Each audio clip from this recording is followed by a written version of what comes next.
Hello, hello. Welcome to the season finale of the first season of One Wild World, a podcast by The Echo. I'm your host, Matthew Juneau. And I'm the editor, Mike Davis. Mike, we've covered some amazing topics so far this season, from the smallest of zoos to chicken apartments and research and conservation efforts done all over the world. But today, we bring you a little closer to home. In this episode, we're going to get a bit introspective, and we're going to share some of the favorite moments from this first season, hear a few behind-the-scenes stories, and then hear back from the fans. I'm looking forward to kind of going through it because this has been a pretty wild ride. This is the first season of a podcast that either of us have ever produced. So it'll be cool to kind of overview it together and then also hear from some of our listeners, because without them, this would not be a thing. So I can only shout into an empty void for so long. So it's great to have that reassurance that what we're doing has some impact and some traction behind it. Definitely. exactly.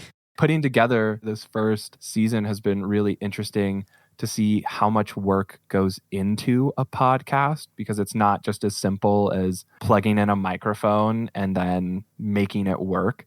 I definitely have an appreciation for podcasts that every week release a new episode. I'm very appreciative that we are taking this season approach, because it gives us the time to coordinate some guests, plan out our stories, and how we're going to engage those listeners and kind of create a plan. And that ongoing development cycle would just be a lot of work, I feel like.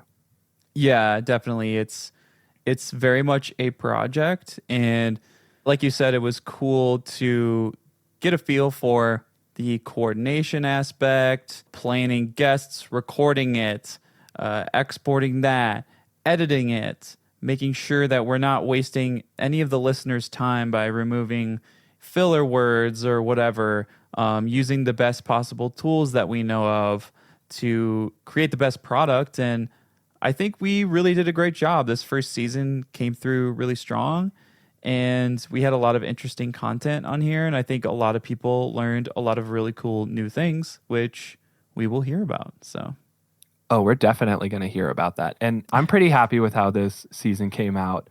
And I'm really glad to hear some of the favorite moments from our listeners and share out some of the things that I heard. One listener said something that made me very happy, which was that they personally reached out to the Northern Colorado Wildlife Center and spoke with Talon and got some advice on how to deal with an annoying family of turkeys that's been living in their neighborhood. wow, that's incredible. Like, to have that connection come about through the podcast is super cool. And I hope that the problem was solved. Did you hear from them whether it was solved? I didn't hear what the final result was, but if I had to guess, Talon is a pretty smart man. And so I'm sure he had some advice on how to deal with turkeys. For sure. And like, his expertise was evidenced very strongly in, I believe that was the 5th episode. I thought that was a good one. Yeah, and I think that's something that's kind of been a theme throughout this entire first season, is that the guests that we've had on have just been amazing. I certainly know a lot about animals, but if it was just me talking about animals, I could maybe only fill up a couple episodes of a podcast. So to be able to have these guests who have spent years dedicating themselves to working with these animals, it brings a whole other level of expertise. And then again, the whole point of this podcast is to share the work that these people are doing so that they can get support. So yes, if you need help with animals, you know where you can go. And so to hear from a fan that they actually took that step was really a moment where I felt very appreciative of that response. definitely. And I think this podcast is such a great format for highlighting these people because, first of all, they're all very personable and they're such sweethearts. I mean, working with animals and wildlife tends to attract very empathetic, compassionate, and caring people. And that came through in a very obvious way, hearing these people expand upon the things that they're very passionate about and have a ton of expertise in.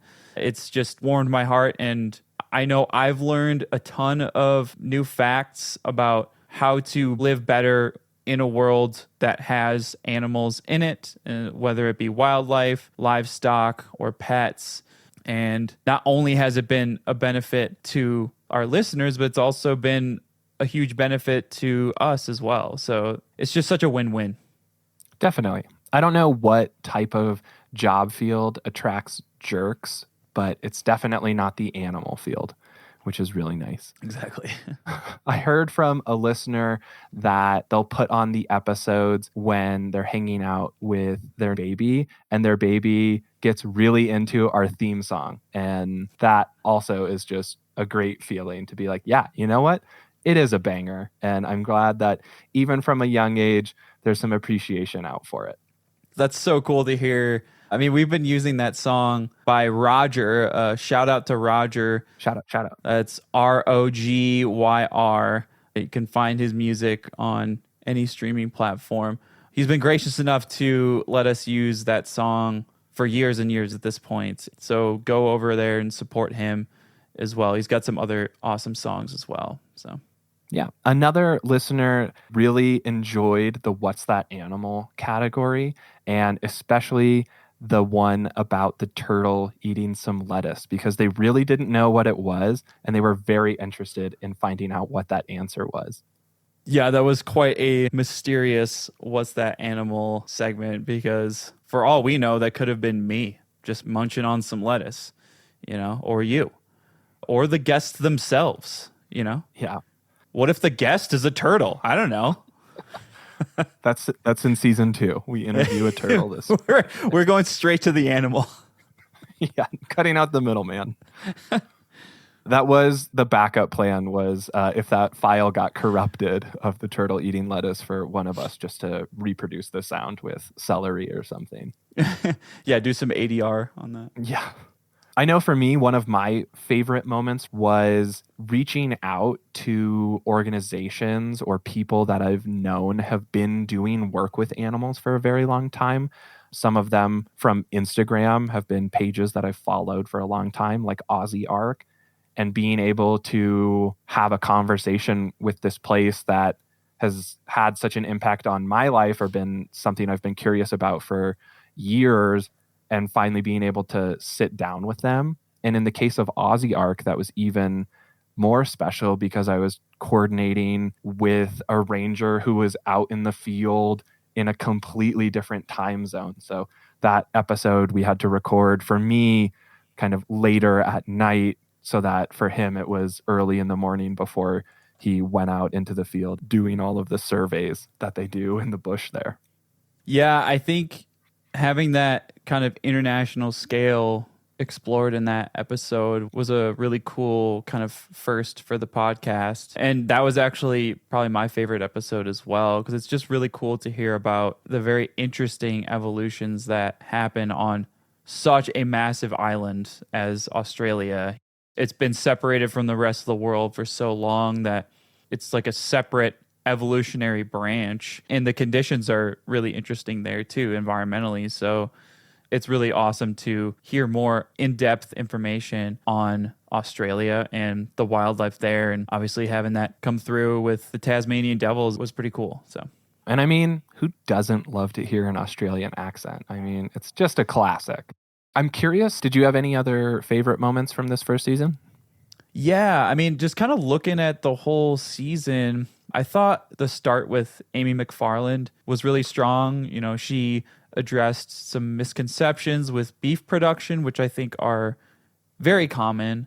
And then in addition to that, across the season, we brought in a few different wildlife rehabilitators, which was cool to hear about their perspective on a very hands-on interface between the human world and wildlife. And they all kind of gravitated to different types of animals too in their careers in or outside of rehabilitation. And then lastly, there was a lot of reptile love this season, and I'm a huge fan, especially since I am a snake dad myself. I have a little corn snake named Syl. It's kind of a funny story how I got him. My former bandmate from Chess at Breakfast, Caleb, he moved to Portland and couldn't take Syl with him. So I ended up becoming Syl's dad. And now we actually share custody. So I'm going to keep Syl for a few years. And then if I like want to go travel or something, then I'll hand him off to Caleb. And so we call ourselves co-dads. So Co-dads, such loving co-dads. It's really great to see reptiles getting the love that they need. exactly. Another thing that I wanted to talk about in this episode is a few behind the scenes stories. And for me, one theme that kind of ran true with putting together this whole season was trying to be intentional. And a part that became very fun for me, but also became something I wanted to do right, was my favorite game, and I know all of the listeners' favorite game, What's That Animal? Because we had a really good diversity of episodes. I wanted to make sure that this first season wasn't just all wildlife rehabilitation centers or researchers or people that work with one specific type of mammal, that we included the invertebrates, that we included the reptiles, the birds, and trying to get audio that was creative to bring into that segment wasn't always easy. There was, especially with reptiles and insects, a lot of the time they're mostly silent, but they will make noise when they're threatened. And so a lot of the audio that you can find if you're searching for insect noises or reptile noises has people that are kind of provoking these animals. I saw a lot of videos that were people poking reptiles with sticks or poking insects with their fingers to try to get them to make this noise. And it became this ethical dilemma for me where I was like, well, on one hand, I want to share the noise that this animal makes, but I don't really want to support people going out there and like harassing wildlife. And so there was a lot of really good audio that I had that I ended up choosing different animals for, because I wanted to make sure that we had good audio that was from an ethical source for that segment. Yeah, I mean, you made the right decision in many circumstances there because, yeah, I mean, we're here to help animals and help people learn how to live better with animals. And highlighting the sounds of fight or flight or fear responses from these animals is not what we're looking for. Although I could see in some circumstances that from an educational standpoint, it's like if an animal's making this sound, you should get away or something like that. But yeah, I mean, we wanted to keep this lighthearted and fun. And I think a lot of people really responded positively to What's That Animal? Did you have any other like behind the scenes things that you wanted to talk about? Yeah, I think the introductions and outros that we would plan were also something that I tried to be intentional with. And I feel like I got better at writing the scripts for those as we got further and further into the podcast. Initially, I think my mindset with those was there's some podcasts that I listen to where it seems like those introductions go on these wild tangents and they take forever to get to the conversation. And so for me, I wanted to keep them kind of short and sweet and concise. Yep. Because I know oftentimes people aren't coming to listen to me. They're coming to listen to the amazing guests and the like area of expertise that they have. So I wanted to keep those short. But as we got further and further into the podcast, I realized that I have a pretty unique opportunity here to talk about some things that are happening in the animal world, whether that's deforestation or biodiversity, and that this can be a platform to talk about those things and reiterate how important those are or how detrimental deforestation can be, and also then provide some steps so that people just don't have to feel bad about that, but they can take some efforts in their life. And that was also a point I tried to make in these conversations with guests, was trying to pull something from them that the average listener in their day-to-day life can implement in their life to appreciate that animal a little bit more. Yeah, totally. That's the best approach, is like to educate people on how to better appreciate and respect natural spaces and the animals that live in them. I also think a great go-to question for all these guests was misconceptions.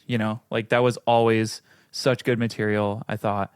In addition to all those behind the scenes things, I wanted to talk a little bit about the editing side of things.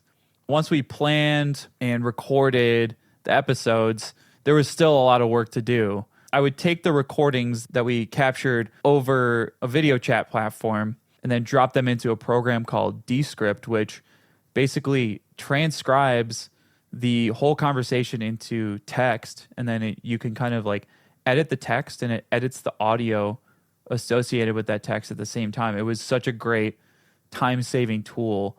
But even still, using Descript to shave tons of time off of each episode, it still took a good 8 hours to really bring the episode to its final form, because we also had those intros and outros and then the transitions in between and then final mastering. So like it's quite a process producing a good quality podcast, and we didn't know everything that we were going to be faced with, but I think we were able to deliver a good product regardless. It was fun to learn everyone's filler words. Like each guest kind of had different filler words, like, or like, or or. Everybody leans on those things. So it's kind of an interesting thing. I love that you said at the end of right. that sentence. And then another thing I really enjoyed about this whole process in terms of behind the scenes was getting creative with promotion videos on Instagram.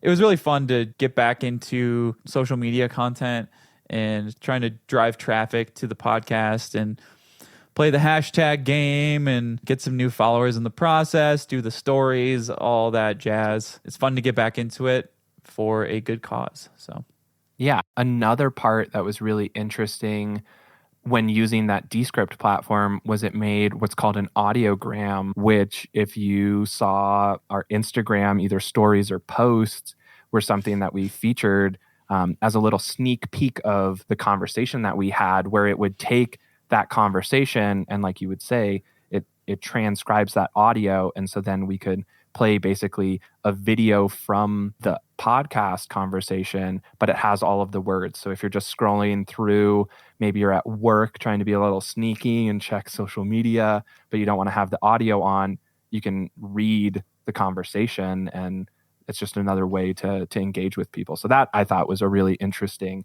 little behind the scenes peek of some of the programs that we use. So now I want to transition to hearing from the fans a little bit. We posted some questions on our social medias and shared those out and talked about, I was really curious to hear what some of the favorite episodes were or segments, what guests should we have on next, and then surprising things that they learned. So I want to dive into that right now. The first thing that we posted was what was either your favorite episode or your favorite segment. And by far, the favorite episode that we ended up hearing back from listeners was the Butterfly Pavilion. And people really liked that there was dual guests in that podcast and how balanced that conversation was between those guests. In general, one fan said that they ended up learning a ton about bugs this season. Another said that they were really fascinated by the Butterfly Pavilion's projects in Africa and how they're using insects to help human communities solve problems, which is really interesting.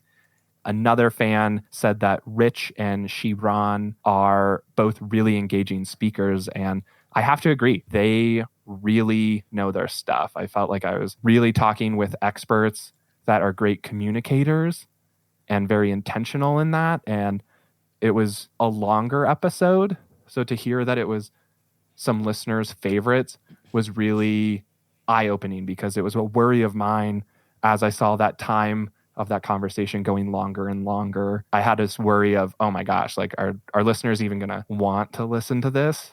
But turns out they do, and they loved it. Yeah, it's pretty cool to see that there was so much positive response from the longest episode. It was almost 50 minutes. whereas a lot of the other ones were more in like the 30s range. So it's really cool to get that feedback. And to the point about bugs, there was so much good information about bugs this season. And I think people need to hear and know more about bugs just in general because they're freaking everywhere. So I think there's more individual ants by a great number than there are humans. Like human population just breached 8 billion. And I think if you look at the individual count for ants, it's ridiculous. So, we got to respect the larger population out there and give them some credit. is it like the number of ants or the biomass or probably both? I mean, one would necessitate the other. All right. After a quick Google search, it's estimated that there are about 20 quadrillion ants on Earth at any given time. So, What? they've got a leg up on humans, or should I say maybe 6 legs up on human He population. said it. He said it. I went there and I did it. Another episode that I heard as a favorite was the episode with Rob Shore and Climbers for Bat Conservation. A listener who is a rock climber said that they might be a little biased because they're a rock climber, but they really enjoyed this conversation as a mix of science and recreation and how we can engage community members in doing research with animals.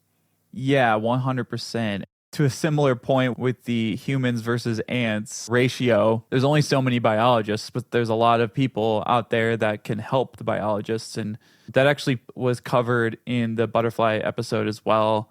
Shiran was very encouraging of community science, and Rob Shore doing Climbers for Bat Conservation is a fantastic example of that. Yeah.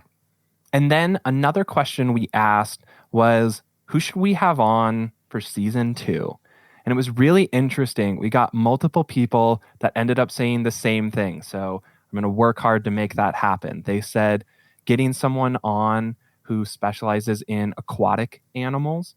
And I think for me, hearing about octopus from someone who works with them or researches them would be really fascinating because they're intelligent animals and they're capable of just doing amazing things. Camouflage and how they use all of their arms is just fascinating to me. The other one that we heard back a lot from was trying to hear from zoos, because zoos kind of sometimes have this controversial aspect around them of, well, is it ethical to have these animals that should be out in the wild in captivity? And what does that look like? There are certainly some zoos that do great things. And so hearing from someone who works from zoos and getting an inside look is something that I think would be really engaging. Yeah, I agree. I mean, zoos come in many shapes and sizes, and I think more often than not, they're doing positive work for the animal worlds and conserving species that maybe are endangered or are completely extinct in the wilds. It's really valuable to have those resources, I think. Mike, I'm curious if you could have your dream guest on for season 2, what kind of topic would you want them to cover? Well, I studied ecology, so I kind of have a broader perspective on biology, more including plants than animals, but it's all kind of one ecosystem. And a frequent topic in my education was protected lands and the different land management agencies. Obviously, the most well-known land management agency is the National Park Service, and the NPS really blazed the trail for protecting pristine lands across the globe. And that's something that we heard about with some of the international folks too, was having these protected lands. To interview one or multiple people from the National Park Service who work with wildlife populations there would be super cool. I mean, I love the Great Sand Dunes National Park in southern Colorado. I think it'd be cool to get in touch with someone from there and hear about animal communities that exist in this very interesting, almost one-of-a-kind area with, you have these dunes, and then right next to them you have mountains, and you have this stream coming through. So I think it'd be really cool to hear from someone that works there. Yeah, in general, I agree. I mean, the national parks, it would be interesting to hear from them because you're right. On one hand, they're protecting these amazing natural landscapes. And on the other side of things, they want people to come see these natural landscapes. So, how do you balance visitation with conservation, and how do those clash and how do those meet? I think that could be a really engaging and surprising conversation. Agreed. I think that really transitions us well to hearing about some of the surprising things our listeners learned from this podcast. Jake said that he's shocked that we made him think about bugs and snakes in a positive way. And he even went to say he's not ready to get snakes or spiders for a new choice in pets, but still, those conversations went a long way. Katie said that she knew about the crazy amount of beetles in the world from her work at the Mobius Discovery Center, but that every time she hears the statistics about just how many there are, she's shocked. And then in all caps, she wrote, "So many beetles." A comment that we actually got a couple times was that people were surprised to learn about the issue of the snake eating the golf ball because they look like eggs, and that for Kenzie, that kept popping into her head for weeks after she heard the podcast. For Evan, just hearing about all the amount and variety of wildlife that rehabilitation centers work for and the unique scenarios that they have to be ready for was really surprising. Oh, yeah. They got to be on their toes. Talon said something before we started recording that I thought was really interesting, where he said that, for people, they can go to hospitals. For pets, they can go to veterinarians, but wild animals didn't have anyone until rehabilitation centers. And so that's kind of the void that they fill. I think it's really interesting that all of the rehabilitation centers have this love for our wild animals that are out there in nature, from, the super charismatic animals like deer all the way down to a mouse, and treating those animals with the same level of respect, and not just being like, oh, well, it's a mouse, like whatever, let's focus on the deer. Treating them with respect is big. For sure. And then finally, Emily said that she was really surprised by learning the decrease in bugs on the windshield when you're on a road trip is actually a way to see the decrease in bugs in our environment, and then learning how that might impact the whole ecosystem. And it's something I think about when I do road trips now. Yeah, it's evidence that we need to be aware of these changes and make changes of our own to try and mitigate the issues that we're seeing in our environment. So, Matthew, what was the most surprising thing you heard from the podcast? And you don't have to limit it to one if you don't want to. I have a background in education, and one of my favorite things was educating children, just because they can get so passionate and excited about animals. And it's really awesome when you can see that excitement and you can build upon it and help them connect better with nature or with pets or livestock. But one thing that we heard multiple times throughout this first season was how, especially with reptiles or spiders, how the CSU Bug Zoo or Hawk and Carlton, how they actually have to educate the adults differently because they have those phobias kind of set in stone, versus with kids, they can reach them before those are present. And that was really surprising to me to think like, oh yeah, usually it is the kids that are really excited or want to have that opportunity, and the adults don't get close to the animals. So hearing how they approach those topics was really surprising for me. It was cool to hear about how education with children can really reduce the phobias with animals that really aren't that dangerous. And also, ironically, the phobia can prevent people from engaging with even information about these animals. And therefore, it just continues the fear cycle. Like, they continue to know not much about the animal, and therefore they continue to be fearful. But if you're educated about the animals, then you have an enhanced ability to discern whether there's a real danger or not with them. So, definitely. Do you have any surprising things that you learned during this first season? Yeah, I've got a couple. I had no idea that Tasmanian devils were marsupials. They're the most rambunctious little marsupials you've ever seen in your life. But they're also pretty darn cool. And if you can get past all the snarling and the scavenging. They're also pretty cute, I think, but They are pretty cute. and then I thought it was cool to hear about the kind of spectrum between wolves and dogs in wolf-dog hybrids. With Keith Lepache, he went through this phenotyping checklist where they would check off different characteristics of the wolf dog to be able to determine whether it's a low content, 5 to 25%, a mid content like 30 to 60%, and then a high content like 70 or above, or even a pure wolf in some circumstances. So I thought that was interesting to hear about. I just kind of like assume that they're half and half, but with wolf dog breeding being around for such a long time, unfortunately, the spectrum has become very granular and detailed. So I thought that was really interesting. Yeah, especially that he elaborated when a wolf and a dog do mate, that first litter is going to be entirely 50-50.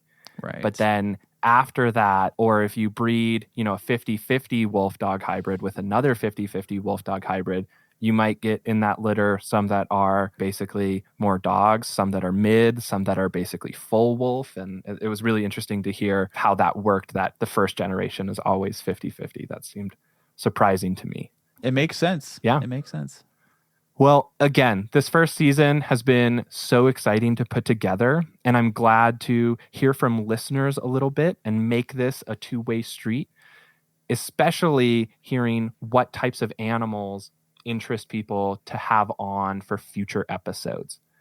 And I wanted to make sure before we close out to send out a special thanks to all of our guests that we had on, especially for talking to us about all the ways that in our day-to-day lives we interact with animals, either directly or indirectly, and then for giving us great ways to support the important work that they do. I feel very privileged to have had these conversations, but then also to share these conversations out to everyone. Yeah, big thanks to all of our guests, all of our listeners. And I want to acknowledge the good work that you and I did, Matthew. Like, this has been an achievement, and I'm really looking forward to the second season. We've got our rhythm down with this, and we've tested out a lot of different things, and we'll continue to test out new fun things for our listeners in the future. But I'm really happy with the kind of formula that we've come up with, and looking forward to continuing the momentum into the next season and even beyond. So, yeah, definitely. I think to leave on one final animal metaphor, I want to treat this podcast like how animals who have antlers grow. That for season 2, we might be leaving for a little bit. We might be shedding that first round of antlers, but we're going to come back better. We're going to come back stronger. We're going to come back more focused and efficient. So I'm really excited for season 2, and I'm very excited to continue to share it out to everyone listening. Yeah. So what does that mean? That means we had 14 episodes, 13 or 14 episodes this first season. That means next season, we're going to have 140 episodes. And then we're just going to keep adding zeros every single season until we're literally just always recording podcasts. Like, we're recording podcasts 24 hours a day. I'm not going to stop until there's one podcast for every ant on Earth. That's my personal mission. All right. And the only way that we can do that is by closing out season 1 and getting ready for season 2. So we'll see you next time on One Wild World.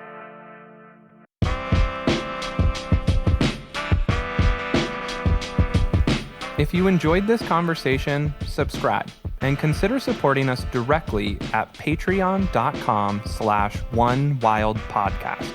Here, you'll find exclusive content, like the full video versions of our conversations. To find out more about the other work we do, visit our website at onewildpodcast.com. Follow us on Instagram at @theechoanimals, and follow our TikTok at creature.feature. On behalf of all animals, thank you for listening.